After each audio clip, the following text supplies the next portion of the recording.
Cinema ലോകത്തെ വാർത്തകളും സെലിബ്രിറ്റീസിന്റെ വിശേഷങ്ങളും ഉടനടി അറിയാൻ മലയാളി ലൈഫ് സബ്സ്ക്രൈബ് ചെയ്യൂ. ഒപ്പം അടുത്തുള്ള ബെൽ ബട്ടൺ കൂടി ക്ലിക്ക് ചെയ്താൽ ഞങ്ങൾ വീഡിയോ അപ്ലോഡ് ചെയ്യുന്ന ഉടനെ നിങ്ങൾക്ക് നോട്ടിഫിക്കേഷൻ ലഭിക്കും. മേരാ നാം ഷാജി എന്ന ചിത്രത്തിന്റെ ഓഡിയോ ലോഞ്ച് ഇന്നലെ വൈകുന്നേരം ലുലു മോളിൽ വെച്ച് നടന്നു.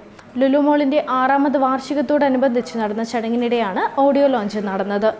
കട്ടപ്പനയിലെ ഋത്തിക് റോഷൻ, അമർ അക്ബർ അന്തോണി എന്നീ ഹിറ്റ് ചിത്രങ്ങൾക്ക് ശേഷം നാദിർ ഷാ സംവിധായകന്റെ കുപ്പായമണിയുന്ന ചിത്രത്തിൽ ആസിഫ് അലിയാണ് ഒരു നായകനായി എത്തുന്നത്. അതേസമയം ഓഡിയോ ലോഞ്ചിനിടയിൽ താരം വെളിപ്പെടുത്തിയ ഒരു സത്യം ആരാധകരെ അമ്പരപ്പിച്ചിരിക്കുകയാണ്. അമർ അക്ബർ അന്തോണി എന്ന ചിത്രത്തിലെ 3 പേരിൽ ഒരാളെ എത്തേണ്ടത് താനായിരുന്നുവെന്നും എന്നാൽ അവസാന നിമിഷം തന്നെ ഒഴിവാക്കുകയായിരുന്നുവെന്നും ആസിഫ് പറഞ്ഞു. അന്ന് അത് സാധിക്കാത്തതിനാലാവാം തന്നെ ഈ ചിത്രത്തിൽ നായകനാക്കി എടുത്തതെന്നുമാണ് ആസിഫ് വെളിപ്പെടുത്തിയത്. ഞാൻ ചാക്കോച്ചനുമായിട്ട് ഇപ്പോഴും ഒരു ചെറിയ വഴക്ക് നടക്കുന്നുണ്ട് ബിജു മേനോന്റെ കാര്യത്തിൽ. പക്ഷേ ഈ പടത്തിൽ ഞാൻ ബിജു മേനോനെ വീണ്ടും ഇങ്ങോട്ട് എടുത്തു. അപ്പൊ അതിൽ ആദ്യത്തെ ഷാജിയായിട്ട് ബിജു മേനോൻ, 2ാമത്തെ ഷാജിയായിട്ട് നമ്മുടെ പ്രിയപ്പെട്ട ബൈസേട്ടൻ, 3ാമത്തെ ഷാജിയായിട്ട് ഞാനുണ്ട്. സോ ഈ ആവേശം തിയേറ്ററിൽ ഉണ്ടാവണം. എനിക്ക് ഉറപ്പുണ്ട് ഇത് ഒരു നല്ല ഹോളിഡേ, നല്ലൊരു ഫെസ്റ്റിവൽ സിനിമയാണ്.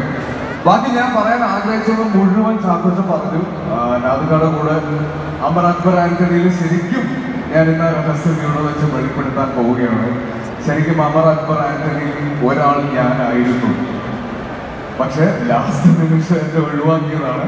അപ്പൊ അതിന് പകരമായിരിക്കാൻ ചിലപ്പം ഷാജിയായിട്ട് എന്നെ ഈ സിനിമയിൽ കൊണ്ടുവന്നത്.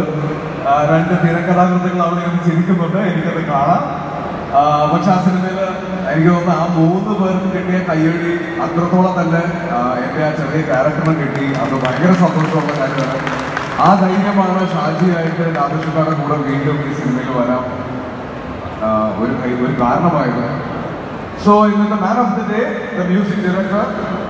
ബാക്കി സ്റ്റേജിൽ നിൽക്കുന്ന എല്ലാവരും ഞങ്ങൾ ഒരുപാട് ആഗ്രഹിച്ച് ഒരുപാട് കഷ്ടപ്പെട്ട് ഷൂട്ട് ചെയ്തൊരു സിനിമയാണ്. തീർച്ചയായിട്ടും ഒരു ഫെസ്റ്റിവൽ സിനിമയ്ക്കുള്ള എല്ലാ ഫ്ലേവേഴ്സും ഉള്ള സിനിമയാണ് നാദിർഷയുടെ. ഇതിന് മുന്നത്തെ 2 സിനിമകൾ കണ്ട് നിങ്ങൾക്ക് എല്ലാവർക്കും അറിയാം. നിങ്ങൾ പ്രതീക്ഷിക്കുന്ന പോലത്തെ തന്നെ ഒരു സിനിമയാണ്. അപ്പൊ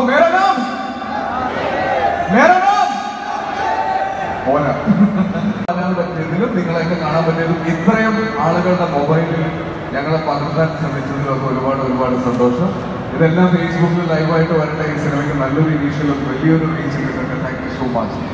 ഓക്കെ, താങ്ക് യു. ഇത് കൊച്ചി ഷാജി ആണെങ്കിൽ എന്റർടൈൻമെന്റ് മലയാളി ലൈഫ്.